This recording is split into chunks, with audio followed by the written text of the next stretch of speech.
यह वो नाला था जहां पर एक नौजवान की डूबकर मौत हो गई। पटना के बाद यदि दूसरा नाम आए तो भागलपुर का है जलमग्न होने में। शहर के तमाम मुख्य बड़े नाले उसको पूरी तरीके से सीमेंटेड ढलाई कर दिया गया बुडको के द्वारा। बुडको क्या नगर निगम के अधीन आ रहा है क्या? ये निर्माण तो बुडको के द्वारा किया जा रहा है। यहाँ की स्थिति को देखकर हम लोग निर्णय लेते हैं। हम लोग एसी कमरों में बैठकर निर्णय नहीं लेते। वर्षा में शहर जलमग्न होना सुनिश्चित है 110%। नमस्कार, मैं हूं कुणाल शेखर। हम इस वक्त मौजूद हैं भागलपुर के पड़ोसी इलाका आदमपुर में।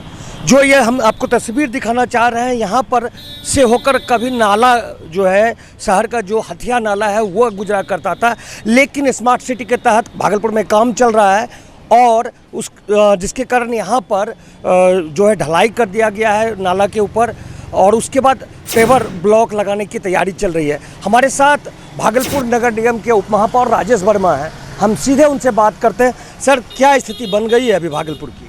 देखिए, सबसे पहले जहां पर अभी हम खड़े हैं, यह वो नाला था जहां पर एक नौजवान की डूबकर मौत हो गई थी। इतना बड़ा खुला नाला था ये। और आप देखे होंगे कि आज से लगभग 2 वर्ष पूर्व पटना में मुख्य सड़कों पर पानी कितना था।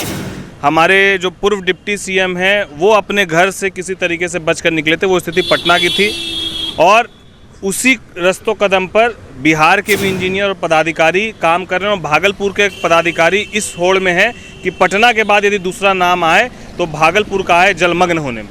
इसका उदाहरण ये है, अब आप देखिए कि इस नाली में बारिश के टाइम पर 1 इंची पानी कहाँ से जाएगा, जिस नाली को पूरी तरीके से सीमेंटेड ढाल दिया गया है। और यदि ये नाली जाम होगी तो इसकी नाली उगाई कैसे की जाएगी, ये किस तरीके से इसका निर्माण किया गया, ये बात समझिए। शहर के तमाम मुख्य बड़े नाले उसको पूरी तरीके से सीमेंटेड ढलाई कर दिया गया बुडको के द्वारा। कोई पदाधिकारी इसका निरीक्षण करने नहीं आ रहा है। केवल एसी कमरों में बैठकर आप निर्णय ले रहे हैं और जितने भी संवेदक हैं वो मनमाने तरीके से एक बार में स्लैब बिछाकर यहाँ से वहाँ, जिसमें कम वक्त लगे, कम पूंजी लगे, यहाँ से वहाँ तक पूरा ढाल कर एक बार में ख़त्म कर दिया है। और अब इसको भी ढकने के लिए पेवर ब्लॉक बिछाने की भी तैयारी शुरू हो चुकी है। आपने क्या किया अपने स्तर से, क्योंकि जिम्मेवारी तो आपकी भी तय होगी क्योंकि आप उप महापौर हैं अभी? नहीं, बुडको क्या नगर निगम के अधीन आ रहा है क्या? ये निर्माण तो बुडको के द्वारा किया जा रहा है। हम इस शहर के हैं, इस शहर की चिंता तब आज हम इस सड़क पर हैं। और हम लोग सड़क पर आकर लोगों की समस्या को देखकर, यहाँ की स्थिति को देखकर हम लोग निर्णय लेते हैं। हम लोग एसी कमरों में बैठकर निर्णय नहीं लेते हैं।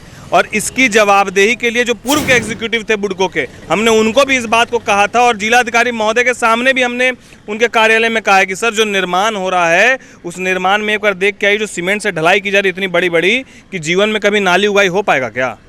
लेकिन उस ओर कोई पहल नहीं। जो पदाधिकारियों ने, जो इसके बुडको के एग्जीक्यूटिव हैं, संवेदक हैं, जो उन्होंने कह दिया वही सही है। अब वो क्यों सही है, उसके पीछे का क्या मंशा है, वो सब स्पष्ट अपने आप में है। लेकिन मैं ये दावे के साथ कह सकता हूँ कि आने वाले वर्षा में शहर जलमग्न होना सुनिश्चित है 110%, क्योंकि पूरे शहर के सभी बड़े नालों को सीमेंटेड ढलाई करके बंद कर दिया गया। कोई जल निकासी का प्रावधान छोड़ा ही नहीं गया। यानी अधिकारी जो हैं जनप्रतिनिधि की बात नहीं सुन रहे भागलपुर में? नहीं, भागलपुर में क्या, आप पूरे बिहार में मैं बोल रहा हूँ।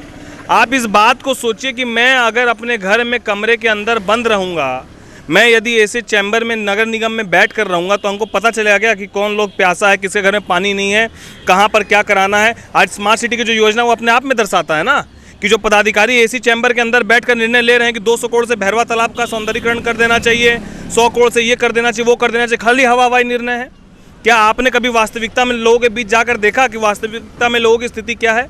लोग मूलभूत समस्या से जूझ रहे हैं और आप लोग 200 करोड़ का सौंदर्यीकरण करने की बात कर रहे हैं। क्यों? क्योंकि आपको जानकारी नहीं है। आपको उस पैसे को किसी तरीके से ख़त्म कर देना और उसी में ख़त्म कर देना जहां पर आपको ज़्यादा जो है कमीशन आ सके, वही निर्णय चल रहा है। आज ये स्थिति देखिए ना आप, क्या स्थिति है। अभी आने वाले बारिश में देखिएगा कि अगर यहाँ नहीं 2-2 फीट तक पानी भरेगा तो आप बताइएगा हमको।